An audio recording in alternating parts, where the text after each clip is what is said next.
반갑습니다. 여러분, 프로토 교수입니다. 스포츠 모든 경기를 매일 분석 및 조합 픽 공유 중에 있습니다.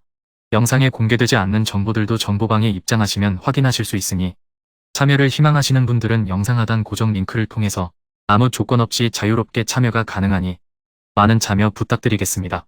첫 번째 경기는 웨일스 대 한국 한번 살펴보겠습니다.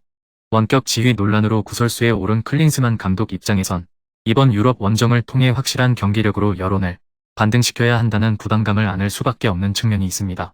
최근 손흥민이 좋은 폼을 보여주고 있다는 점에 기대를 걸 만하지만 수비 라인에서는 과연 조직력을 보여줄 수 있을지에 대한 우려가 큽니다. 웨일스는 다니엘 제임스 정도를 제외한 나머지 주력 자원들이 모두 소집된 가운데 이번 홈 경기를 치릅니다. 힘을 앞세우는 특유의 스타일을 그대로 이어가는 모습을 보여줄 것으로 기대됩니다. 웨일스가 손흥민을 집중 견제하는 쪽으로 방향을 잡을 가능성이 높은 가운데 한국의 나머지 공격수들이 과연 활로를 찾아가는 모습을 보여줄지를 고려해봐야 합니다. 홈 2점을 안고 승부에 나서는 웨일스는 결정력 문제에서 자유롭지 못하다는 점을 꼽아볼 만합니다. 전반적인 여건 면에선 접전 가능성이 높은 경기입니다. 두 번째 경기는 파라과이 대 페루 한번 살펴보겠습니다. 6월 평가전에서 약체 니카라과를 상대로 승리를 챙긴 파라과이입니다.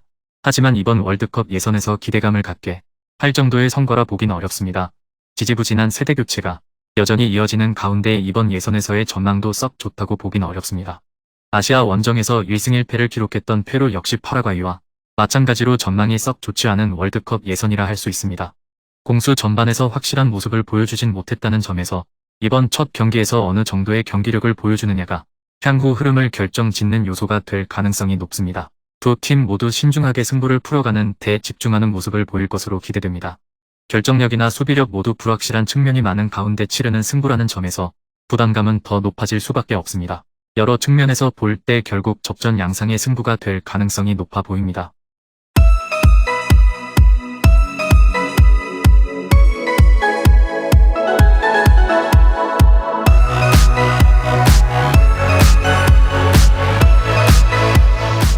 세 번째 경기는 콜롬비아 대 베네수엘라 한번 살펴보겠습니다.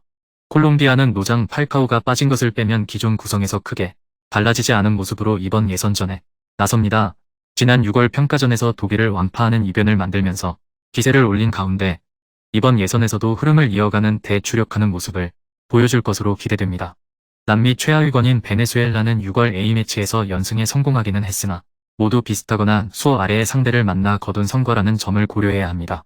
이번 승부에서는 수비에 주력하는 모습을 보일 것으로 기대되나 노림수대로 승부를 풀어갈 것으로 장담하기는 쉽지 않은 측면이 많다고 볼 수 있습니다. 콜롬비아가 초반부터 공격적으로 승부를 풀어가면서 돌파구를 만들어가는 데 집중하는 모습을 보일 것입니다. 지금까지 베네수엘라가 보여준 수비력에 초점을 맞추기는 여러모로 어려움이 있는 승부라 할 수 있습니다. 네 번째 경기는 아르헨티나 대 에콰도르 한번 살펴보겠습니다. 주력 대부분을 소집해 승부에 나서는 아르헨티나는 최상의 전력으로 이번 월드컵 예선을 치릅니다. 디펜딩 챔피언 자격으로 나서는 예선이라는 점에서 기대감이 그만큼 클 수밖에 없는 홈 승부입니다. 초반부터 공격적인 전개에 초점을 맞출 가능성이 높습니다. 월드컵 이후 평가전에서 에콰도르는 평가전에 주력하면서 월드컵 예선에 데뷔해왔습니다. 조직력에 초점을 맞추는 전략에는 큰 변화가 없는 가운데 초반부터 어려운 원정길에 오르는 이번 승부에서의 결과는 그만큼 중요합니다. 최상의 전력을 꾸린 아르헨티나는 에콰도르에 상당한 부담감을 안겨줄 수밖에 없는 상대다. 초반부터 아르헨티나가 공격적인 전개에 초점을 맞춘다면 지금의 에콰도르가 쉽게 버티는 양상의 승부가 되긴 어려울 것입니다.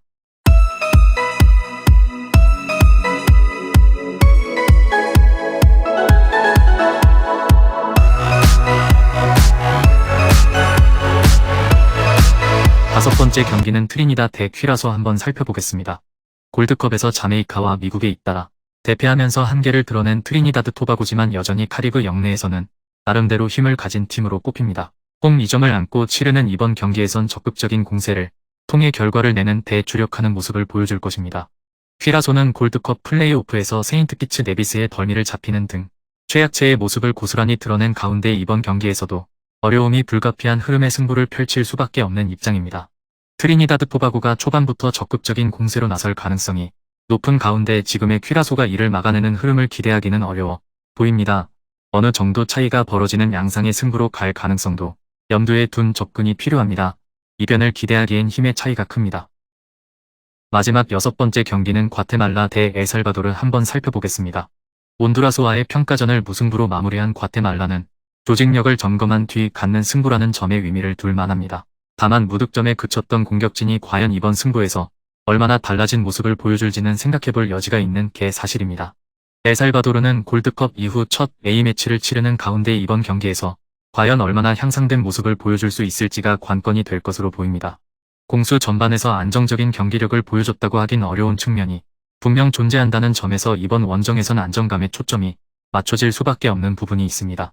과테말라가 홈 2점을 안고 치르는 승부라는 점은 주목할 만하지만 이를 제대로 살리는 경기가 될지는 장담하기 어렵습니다. 엘살바도르의 저항도 상당할 것으로 전망됩니다. 쉽게 흐름이 바뀌는 양상의 승부가 되진 않을 것으로 보입니다. 금일 경기들은 이렇게 알아보았습니다.